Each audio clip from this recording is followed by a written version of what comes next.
There aren't too many actors on Tom Cruise's level. He is super talented and he has so many blockbuster movies to his credit. The Mission Impossible series is more than enough proof of this. Not to mention Top Gun Maverick. The question now is, why then hasn't he picked up the grandest prize in the film industry? Isn't it time that the powers that be gave Tom Cruise his Oscar already? What you need to know: Tom Cruise is undoubtedly one of the greatest and most bankable movie stars of his or any generation, as he has more than 40 acting credits to his name and a global box office haul that is north of $12 billion. The incredibly enormous success that his legacy sequel Top Gun Maverick enjoyed this past year has served to confirm that, if anything. Cruise is once again at the top of his game thanks to the movie, which earned more than $1.4 billion at the global box office, nearly universal acclaim from critics and moviegoers, and a Golden Globe nomination for Best Picture. Not bad for a veteran of the movie industry for 40 years who has just reached his 6th decade. Nevertheless, despite all of Cruise's success in Hollywood, one particular goal remains unachieved: the Academy Award. Although the Academy has only ever given him a nomination for coveted gold statuette, despite his consistently strong performances and exceptional level of variety and versatility in his profession, he has always been a talented actor. When an actor has an amazing resume of box office successes and enjoys a long history of A-level prestige in the industry, it may be simple or alluring to take him or her for granted. Such popularity, and Cruise is no exception, can obscure an audience's capacity to remember that a specific performer still has a tremendous deal of power and influence in the suspension of disbelief. Previous Oscar nominations for Tom Cruise: early in 1990, he received his first acting nomination for his role as real-life Vietnam War veteran Ron Kovic in Oliver Stone's Born on the 4th of July. He was nominated for Best Actor. He advanced to the next level of his career with this performance by taking on a sad portrayal of Kovic's wartime experiences and hardships following suffering a debilitating injury. The actor had already shown some dramatic chops in movies like The Color of Money and Rain Man, but Stone's picture would require Cruise to draw on new tools in his performance toolbox. "Nothing Cruise has done will prepare you for what he performs in Born on the 4th of July," wrote Roger Ebert, in what is likely the most reverent compliment the actor has ever received. After 7 years, he received his second Best Actor nomination for the popular comedy drama Jerry Maguire. Cruise nailed one of his most enduring parts as a funny and quick-witted sports agent, giving Cameron Crowe's movie a light and approachable sense of comedy. Additionally, he once again showed his theatrical prowess by skillfully portraying a man's existential battle and moral crisis in a competitive field. He would once more leave the Academy Award ceremony empty-handed, but Jerry Maguire earned him his second Golden Globe. The epic drama Magnolia, directed by Paul Thomas Anderson, was out a few years later. Instead of becoming the star of the show, Cruise made an unorthodox choice by joining a cast of outstanding actors and creating the intriguing role of Frank T.J. Mackey. Being one of the most sexist, vulgar, and unlikable characters to appear on screen in contemporary cinema, Mackey is a departure for the actor. At the same time, the multifaceted character is absolutely captivating and one that viewers can identify with both Anderson's writing and Cruise's gutsy acting. In line with Born on the 4th of July and Jerry Maguire, he won a Golden Globe for playing Mackey, but was unsuccessful in winning the Oscar for Best Supporting Actor. He has subsequently returned his prizes to the HFPA. Does Tom Cruise's fame make us forget his talents? The aforementioned 40-plus movies Cruise has starred in include a number of his standout performances. He has portrayed characters in films including Risky Business, A Few Good Men, Eyes Wide Shut, and Collateral that range from the boy next door to a cold-blooded killer. Despite the fact that Top Gun propelled Cruise into the spotlight as an international celebrity at the age of 24, he has stayed generally grounded and adaptable in his pursuit of parts and material that test his acting chops. In 2022, however, the superstar is probably more well-known to fans as a top-notch action hero than the talented actor he's always been,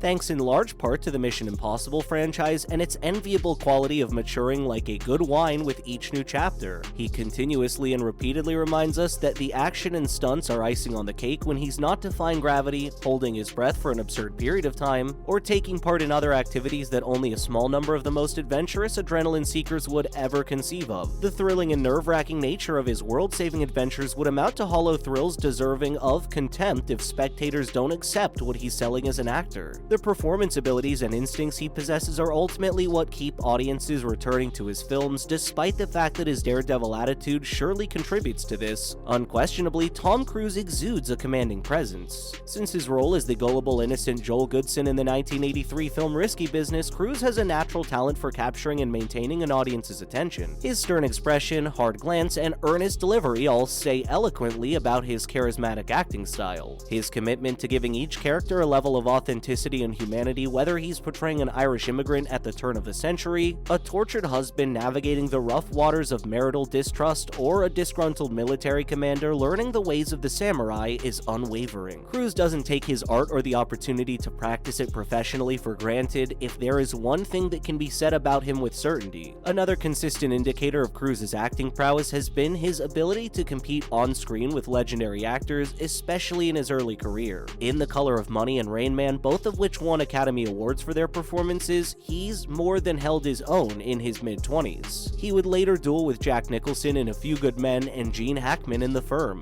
One can only suppose that each of these partnerships and performances must have intimidated Cruise to some extent and may have even made him doubt his acting abilities. A young performer on the rise doesn't often get the chance to compete against some of the giants he grew up watching and idolizing, but if he ever had hesitation or self-doubt, he kept it to himself and consistently gave powerful, nuanced performances. Could Tom Cruise win his first Academy Award with Top Gun Maverick? It's easy to assume that no one anticipated Top Gun Maverick would be as successful as it has been after decades of preparations for a sequel to Top Gun and multiple delays in the film's release. Regarding commercial performance as well as review and popular reception, it dramatically defied and above expectations. Many spectators simply didn't know they wanted the movie. A few days ago, the movie garnered a Golden Globe nomination for Best Picture Drama, marking yet another unexpected turning point in its incredible journey. There is something to be said for the award circuit, which tends to focus on recognizing less mainstream filmmaking to single out Tom Cruise's most recent thrill ride, even though it's not unheard of for crowd-pleasing blockbusters to be recognized in such a way. Only time will tell if the Academy will follow suit in nominating Top Gun Maverick and its recognizable actor for the top prize in film. Although it's safe to assume that the movie will almost certainly receive nominations in the technical categories, it's less likely that Cruise will receive a nomination for Best Actor, following the HFPA's recent rejection of him for the upcoming Golden Globes. But such a degree of acclaim would be a proper homage to the actor and his eagerly anticipated return to a cherished role. His portrayal in the movie, which is replete with respect for the past and sympathetic acknowledgement of the passage of time, substantially enhances Maverick's storytelling effect and gives it an emotional core that is uncommon in action movies. If an actor winning his first Academy Award for a movie like Top Gun Maverick seems unlikely, keep in mind that it was improbable before the movie's May 27th release that it would go on to become one of the best-known movies of all time. At the Producers Guild Awards, Tom Cruise will receive the David O. Selznick Achievement Award. Tom Cruise has spent years perfecting his art in the same films he's acted in, along with a few other ventures here and there. Despite being mostly recognized as a superstar in the film industry, most recently he contributed to the production of Top Gun Maverick, which came out years after the critically acclaimed original and is one of the highest-grossing movies of all time. Given everything, Cruise will be presented with the David O. Selznick Achievement Award by the Producers Guild of America during the 34th Annual Producers Guild Awards in February 2023. The prize honors the excellent producers who work tirelessly behind the scenes to create the most extraordinary movies and franchises. For instance, the producer of Gone with the Wind, which is still regarded by many as one of the greatest works of cinema ever created and has had a profound cultural impact. The award's namesake, David O. Selznick, is still officially the highest-grossing film of all time when adjusted for inflation. Cruise will have the opportunity to join the ranks of other illustrious producers such as Harry Potter producer David Heyman, MCU president Kevin Feige, Barbara Broccoli of James Bond fame, former Universal Pictures president of production Mary Parent, and iconic filmmaker Steven Spielberg. For the honor, Cruise had a number of factors working in his favor. With Mission Impossible, he had been creating his own successful franchise, the next installment of which, Mission Impossible Dead Reckoning Part 1, will be released in July 2023. Other successes, including Vanilla Sky, The Last Samurai, Elizabethtown, and the Jack Reacher movies, are also listed amongst his credits. So my friends, why do you think Tom Cruise hasn't won an Oscar? Are his films not good enough, or does he keep getting outperformed by other actors? Let us know your thoughts in the comment section, and if you enjoyed watching this video, please give it a like and share so your pals can watch it too. Last but not least, don't forget to subscribe to our channel and smash the notification bell so your friends can watch it as well. Thank you for watching, we'll see you next time.